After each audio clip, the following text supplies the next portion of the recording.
In the autumn of 2023, during the estate sale of the old Dillinger Manor in the Berkshires of western Massachusetts, something remarkable emerged from the shadows of history.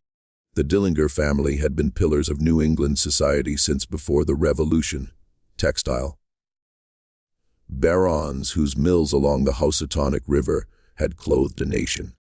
Their ancestral home, a sprawling Gothic Revival mansion set among ancient oaks and weathered stone walls, had stood sentinel over the valley for generations. But like so many great houses of the Gilded Age, time had taken its toll. The last Dillinger had passed 3 years prior, and now the contents of the estate were being scattered to the winds. Among the ordinary detritus of a long, established family, the Chippendale furniture, the faded tapestries, the monogrammed silver, a modest writing desk caught the eye of a local antique dealer named Frank Morrison. It was unremarkable at first glance, a cherrywood secretary from the 1880s, its finish worn smooth by a century and a half of use. But Morrison had been in the business long enough to trust his instincts. Something about the piece felt wrong in a way that intrigued him. The proportions were slightly off, the base too deep for its apparent design. He bought it for $200 and took it back to his shop in Pittsfield. It was his nephew, a college student home for the holidays, who discovered the truth. While examining the desk's construction, he noticed a seam in the wood grain that shouldn't have been there. A few minutes with a putty knife revealed a hidden compartment, and inside, wrapped in oilcloth and tied with a faded ribbon, sat a small silver case. The case was ornate, worked in the repousse style popular in the late Victorian period. Within it, protected by acid-free paper that had been placed there decades later, was a single photograph. The image was remarkably preserved, a sepia-toned portrait of 2 young women seated side by side in a formal parlor. On the reverse, written in elegant cursive, was the inscription, "The Dillinger Sisters, Eleanor and Margaret, Autumn 1897. The elder sister, Eleanor, sat composed and proper, her gaze meeting the camera with the confident stillness of a young woman accustomed to her place in society. Her dark hair was swept up in the elaborate fashion of the day, her high neck dress adorned with simple lace at the collar. She appeared the very picture of Victorian womanhood, poised, serene, and entirely in control. But it was the younger sister, Margaret, who commanded attention. At first glance, she appeared equally composed, her posture proper, her expression neutral. But her eyes told a different story. They were wide, unfocused, with pupils so dilated they nearly consumed the irises. Her gaze seemed to look through the camera lens into some distant realm, as though she were present in body, but absent in spirit. There was a vacant quality to her features that stood in stark contrast to her sister's alert composure. Morrison, a history buff with a particular interest in Victorian photography, recognized immediately that something was off. He'd seen thousands of portraits from the era, and this one was deeply unsettlingly wrong. He made some calls. Within a week, the photograph had found its way to Dr. Amelia Brooks, a historical conservator at the Berkshire Historical Society in Pittsfield. Dr. Brooks was in her late 40s, a woman whose career had been defined by her ability to see what others overlooked. She'd spent decades working with historical photographs, learning to read the stories hidden in their chemical layers and subtle details. When she received the Dillinger portrait, she approached it with her usual meticulous protocols: documentation, stabilization, and finally, high-resolution digitization. It was during the scanning process that she noticed what the naked eye had missed. As the digital image appeared on her screen, enlarged to 20 times its original size, Dr. Brooks leaned closer. Margaret Dillinger's eyes, already striking at normal scale, revealed something far more disturbing in the extreme detail. The pupil dilation was profound, far beyond anything that could be attributed to the long exposure times typical of 1890s photography. The edges of the irises showed a distinct blurring that suggested a subtle but constant tremor. And when Brooks compared Margaret's face to her sister's, the differences were stark. The younger woman's cheeks were hollowed, her neck thin, her complexion pallid beneath the sepia tones. Dr. Brooks's professional curiosity became something more urgent. She consulted the Historical Society's existing collection of Dillinger family materials, which included several other photographs. Comparing the 1897 portrait with an 1895 image of the sisters together, she confirmed her suspicion. Margaret had undergone a significant physical deterioration in just 2 years. This isn't a photographic flaw or deterioration of the image, Brooks noted in her initial assessment. Margaret Dillinger's pupils are dramatically dilated, and her gaze lacks the focused attention seen in her sister. In modern medical terms, these are clear symptoms of specific medical conditions or pharmacological effects. What had begun as a routine preservation project had become a historical mystery. To Dr. Brooks's investigation began with official records. The Dillinger family archives, held at the Massachusetts Historical Society in Boston, were extensive. Census documents from 1900 confirmed that Eleanor Dillinger, born 1875, and Margaret Dillinger, born 1878, were the daughters of industrialist Harold Dillinger and his wife Martha. The family had been among the wealthiest in the Berkshires, with mills stretching from Pittsfield to Springfield. Parish records from St. Stephen's Episcopal Church in the town of Lenox showed regular attendance by Eleanor throughout her life. Margaret's attendance, however, became sporadic after 1896, the year before the photograph was taken. Dr. Brooks noted the pattern with growing interest. Medical records, accessed through the Massachusetts Historical Medical Society, revealed that Margaret had consulted several physicians in Boston during 1896 and 1897. The nature of these consultations wasn't detailed in the accessible records, but the pattern was clear. Something had been seriously wrong. The most sobering discovery came from birth and death records. Margaret Dillinger had died on November 2, 1897, approximately 6 weeks after the photograph was taken.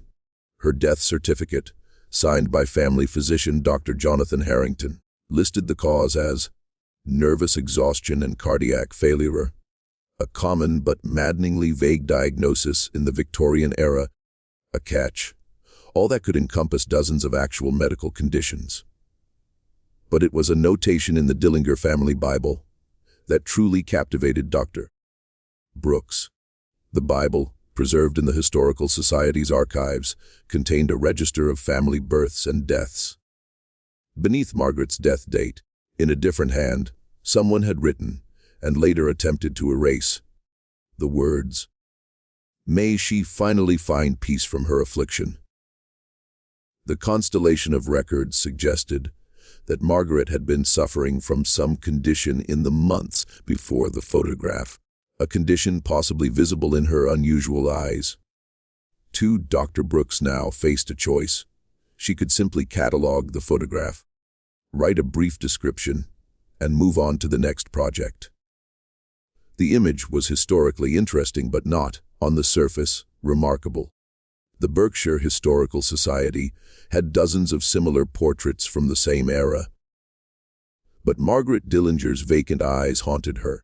She reached out to Dr. Rebecca Thornton, a neurologist with expertise in historical medicine at Massachusetts General Hospital in Boston. Thornton had spent years studying how diseases manifested in historical photographs, and she agreed to examine the digital scans. What Thornton found confirmed Dr. Brooks's suspicions. The dilation of Margaret's pupils is extreme, Thornton said during their initial consultation. It would be impossible to maintain voluntarily during the relatively long exposure time required for photographs in 1897. This indicates either a medical condition or, more likely, the effects of specific medications common in that era. Thornton's analysis went further. Margaret's posture, while arranged to appear natural, showed signs of unusual rigidity. Her hands, resting in her lap, displayed a slight but distinctive tremor captured as a blur in the otherwise sharp image.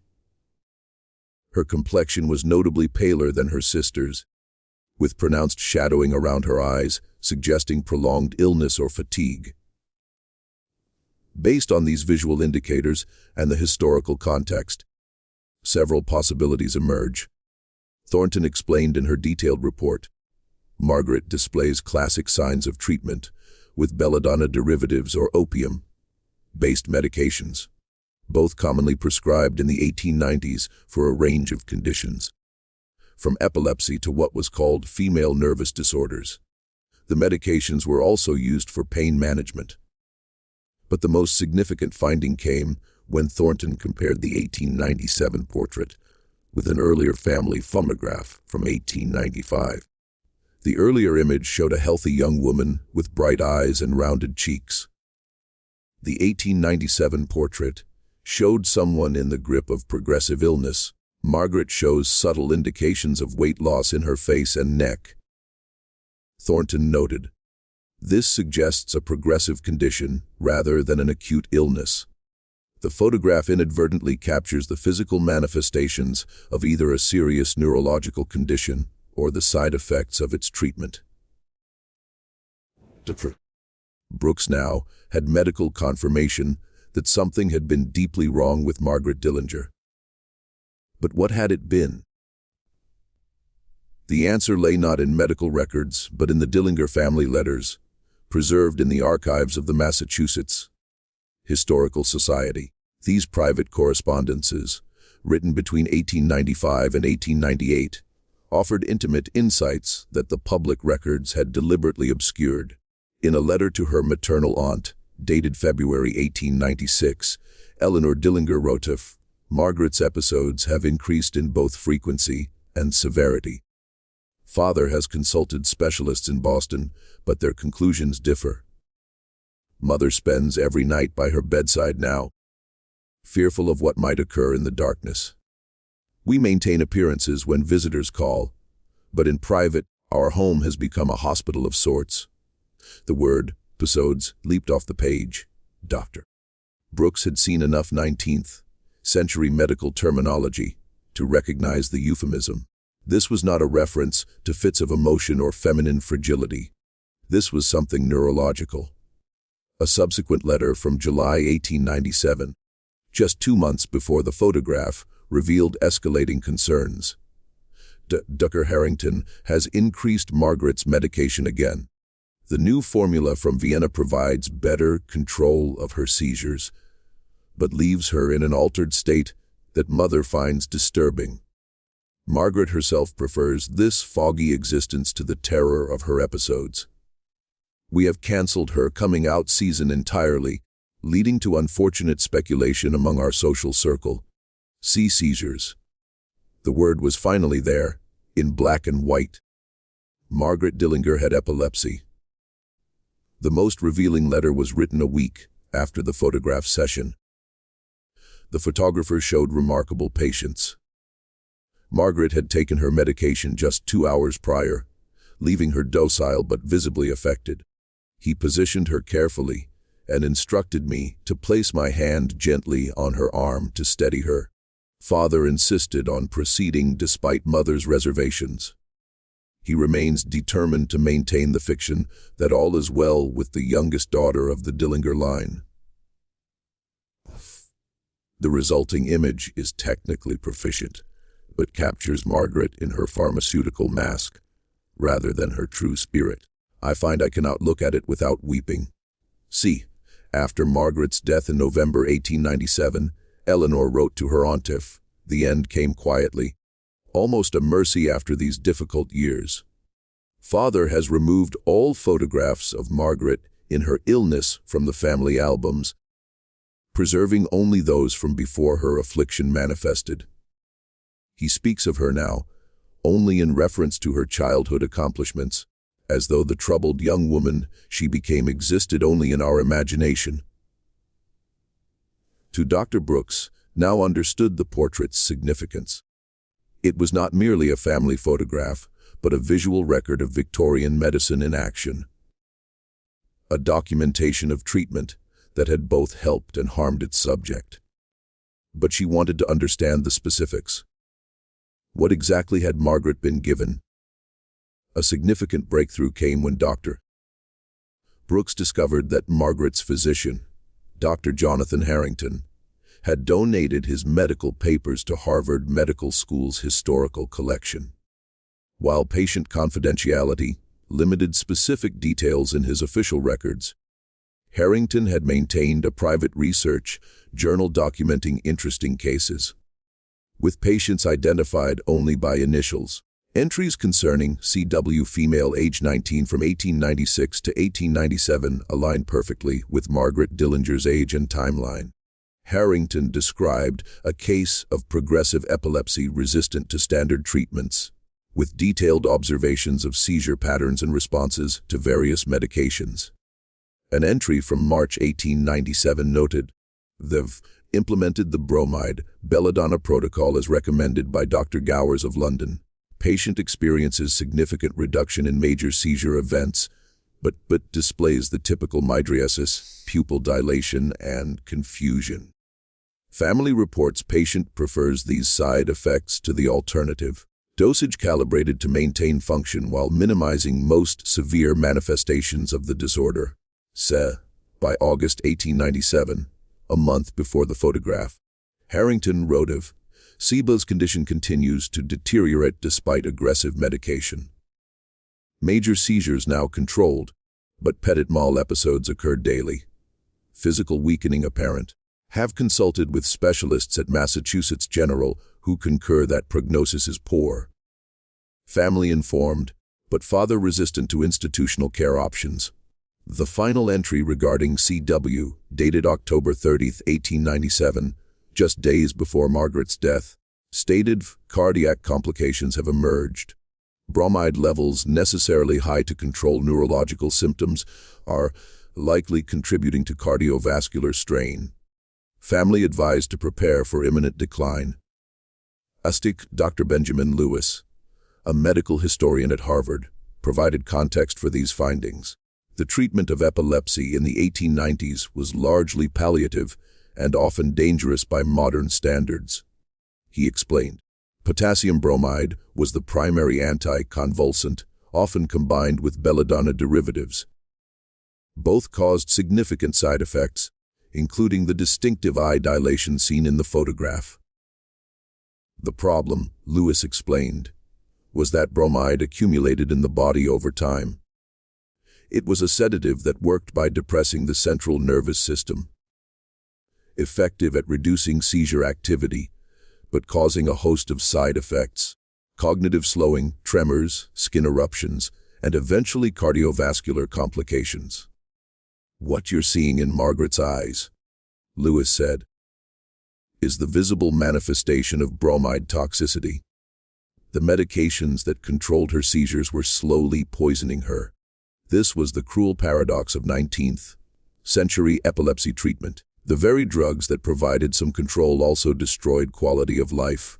Long-term bromide use often led to bromism, a form of chronic poisoning that affected the heart, mind, and physical strength. Margaret's death certificate had listed cardiac failure as a cause. This was not an incidental detail, but a direct consequence of her treatment. Without modern diagnostics, anticonvulsants, or surgical options, Lewis concluded, her decline was unfortunately inevitable, despite the best medical care available. Dr. Brooks's investigation then turned to the photographer who had created the portrait. William Harlan had been a prominent portrait photographer in Massachusetts from 1880 to 1915. His business records, appointment books, and technical notes had been preserved by the New England Photography Historical Society. The appointment book for September 1897 confirmed the Dillinger sitting, with a notation indicating it was a home session rather than at the studio. An accommodation typically made only for prestigious clients or those unable to travel. A small notation added, special considerations required, private arrangement with Mr. Dillinger. Most significantly, Dr. Brooks discovered Harlan session notes, which included candid observations not intended for client review. Challenging session at Dillinger estate. Elder daughter composed and cooperative. Younger daughter physically present, but mentally distant due to medical treatment. Father insistent on portraying normalcy despite obvious difficulties. Employed side, lighting to minimize pupillary abnormality, though impossible to conceal entirely. Positioned younger daughter to allow elder to provide subtle support without obscuring medical reality. A subsequent note added, Eatsmisdra. Dillinger selected final print, despite my recommendation of an alternative pose, where the younger daughter's condition was less apparent. He insisted on formal presentation regardless of medical indications visible. Charged standard rate despite extraordinary time required. Maintaining relationship with Dillinger Industries takes precedence over additional fees. Thus, William Harlan's grandson, now in his 80s, provided additional context during an interview. My grandfather's private journals mentioned the Dillinger session several times. It troubled him ethically. He believed photographs should capture truth, but wealthy clients often demanded images that projected family narratives rather than reality. The Dillinger portrait represented this tension perfectly. A technically accomplished image that both revealed and concealed, depending on how closely one looked. Harlan had proceeded with creating the portrait despite the visible effects of Margaret's medication, inadvertently documenting not just the sisters, but the medical reality the family simultaneously acknowledged privately and concealed publicly. To understand why Margaret's condition would be simultaneously documented and disguised, Dr. Brooks consulted Dr. Victoria Hamilton, a specialist in Victorian social history at Smith College. Together, they examined how the photograph reflected the complex attitudes toward illness in late 19th century New England society. The 1890s represented a period of transition in how neurological and psychiatric conditions were understood and managed socially. Dr. Hamilton explained, epilepsy carried particular stigma, often associated with mental deficiency, moral failing, or even demonic influence in more traditional communities. Affluent families like the Dillingers would go to extraordinary lengths to conceal such conditions while pursuing whatever treatments were available. The practice of photographing family members, despite visible illness, represented a complex negotiation between documentation, denial, and presentation. Victorian mourning culture normalized post-mortem photography and images of the terminally ill, yet chronic conditions, particularly those affecting young women of marriageable age, were typically hidden from public documentation. What makes this photograph so unusual? Dr. Hamilton noted, wasn't that Margaret was ill, but that her father allowed this documentation of her medicated state. Most families would have simply excluded an affected daughter from family portraits during periods of visible symptoms, effectively erasing them from the family's visual record during illness. Research into similar cases from the period revealed that families typically employed 3 strategies: excluding ill members from photographs entirely, photographing them only during periods of remission, when symptoms were minimal, or carefully staging images to conceal visible indicators of disease. The Dillinger portrait represented a rare departure. A patriarch insisting on his daughter's inclusion, despite her visible medical treatment. Harold Dillinger's insistence on this portrait suggests a complex psychological response to his daughter's condition. Dr. Hamilton suggested. The formal portrait setting asserted normalcy and family cohesion, even as Margaret's eyes inadvertently revealed the reality of her situation. It represents both acknowledgement and denial simultaneously, precisely the ambivalence many Victorian families felt toward chronic illness. Dr. Brooks's most remarkable discovery came from the personal papers of Eleanor Dillinger, who had lived until 1962, never marrying and maintaining the family estate until her death. Her journals and personal correspondence, donated to the Berkshire Historical Society but never fully catalogued, provided intimate insights into Margaret's story and the circumstances surrounding the photograph. Eleanor's journal entry from September 18, 1897, the day of the photograph, offered a poignant first-hand account of. The photographer arrived at 10 o'clock.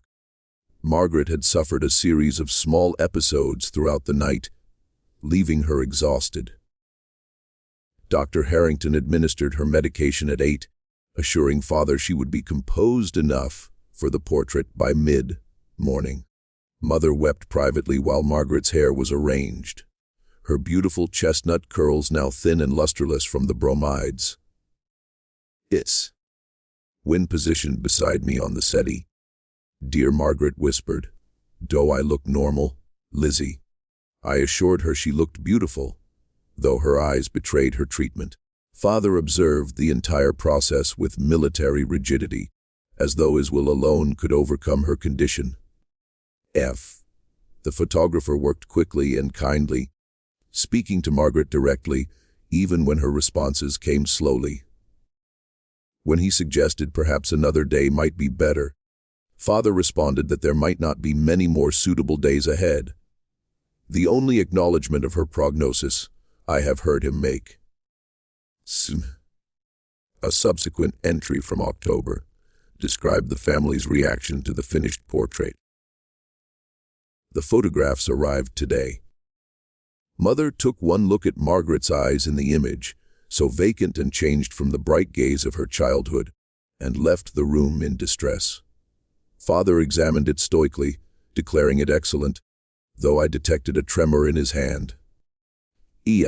Margaret herself studied it longest, touching her own face in the image and murmuring, "So this is how you all see me now." I could not bear to tell her that the image actually flattered her current condition, as her decline has accelerated since the sitting. After Margaret's death, Eleanor wrote, "Father has placed the portrait in his study. Though visitors often inquire uncomfortably about Margaret's unusual appearance in the image, he tells them simply that she was feeling unwell that day, but wanted to be photographed with me regardless. This half-truth seems to satisfy social propriety while allowing him to keep her image present in our home. I find it the most honest representation of our final months with her. Margaret, physically present but increasingly distant, held to this world only by our hands and the medications that both maintained and diminished her. To place Margaret's condition and treatment in proper historical context, Dr. Brooks collaborated with medical historian Dr. Richard Bennett from Johns Hopkins University. Together, they analyzed how the visible symptoms in the photograph reflected the evolution of epilepsy treatment in the late 19th century. The 1890s represented a critical transition period in neurological medicine. Dr. Bennett explained, "The pioneering work of John Hewlings Jackson had begun to establish epilepsy as a neurological rather than psychiatric condition, but treatment options remained primitive by modern standards. The primary therapy was potassium bromide, often administered in combination with belladonna derivatives and, in some cases, early barbiturates. These medications controlled seizures by essentially depressing central nervous system function, effective at reducing seizure activity, but causing significant side effects, including the distinctive pupil dilation seen in Margaret's photograph, along with cognitive slowing, tremors, skin eruptions, and eventually cardiovascular complications. The visible symptoms in this photograph, Dr. Bennett noted, represent the cruel paradox of 19th century epilepsy treatment. The very medications that provided some control of seizures also caused significant side effects that impaired quality of life. Physicians and families faced impossible choices between seizure control and cognitive function. Research into Dr.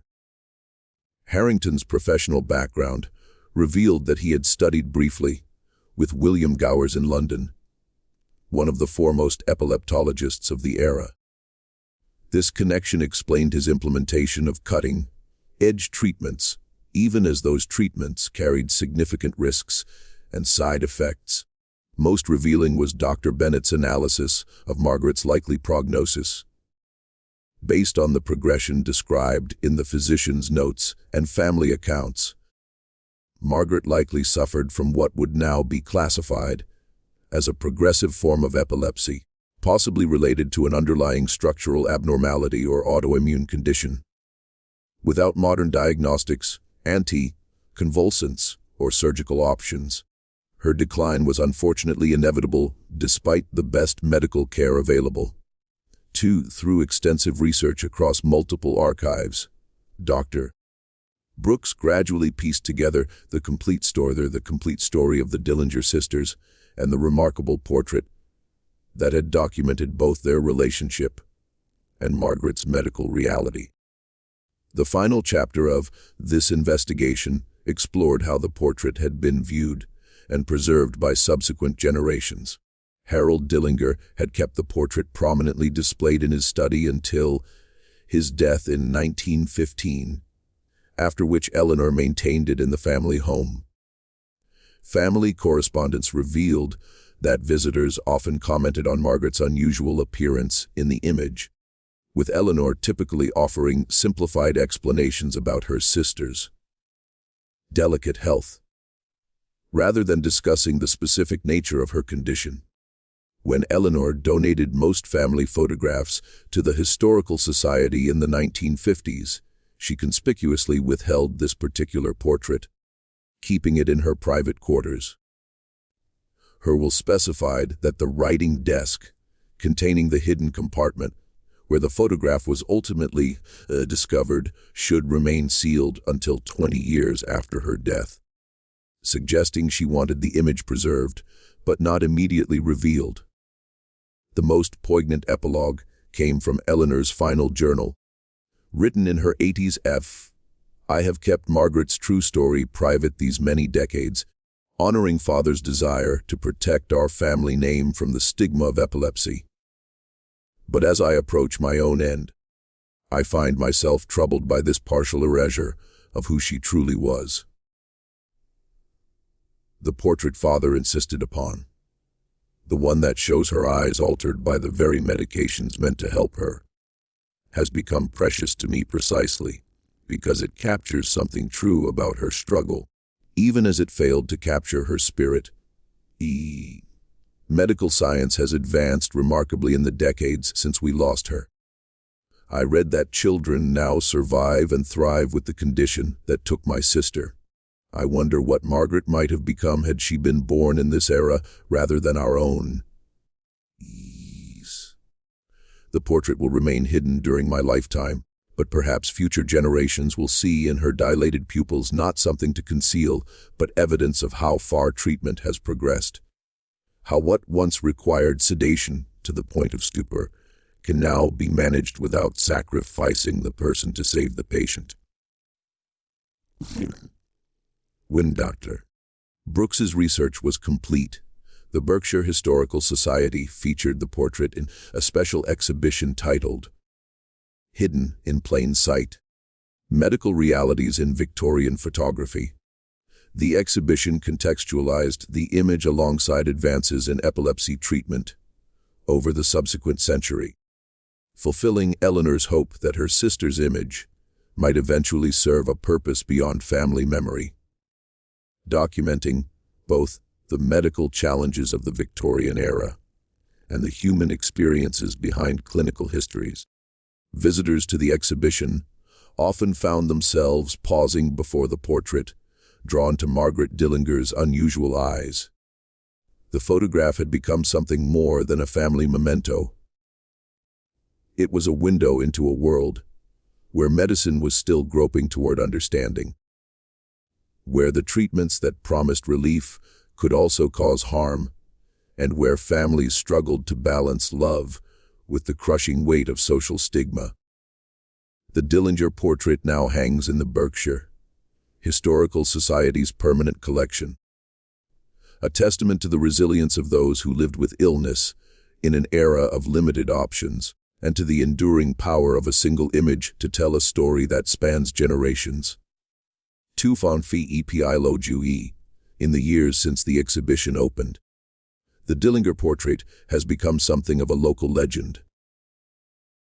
School groups come to learn about Victorian medicine. Medical students study it as a case study in the evolution of epilepsy treatment. And occasionally, visitors leave small tokens before the image: a dried flower, a handwritten note, a prayer card. They come for different reasons, but they leave with the same impression, that Margaret Dillinger's vacant eyes have something to tell us.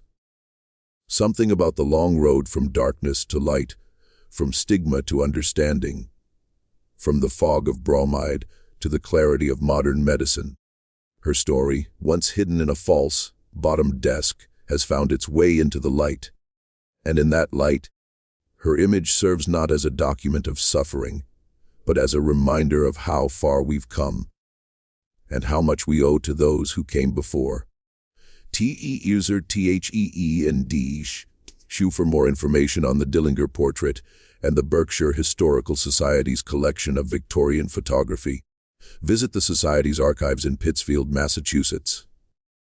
The portrait remains on permanent display in the Hidden in Plain Sight gallery.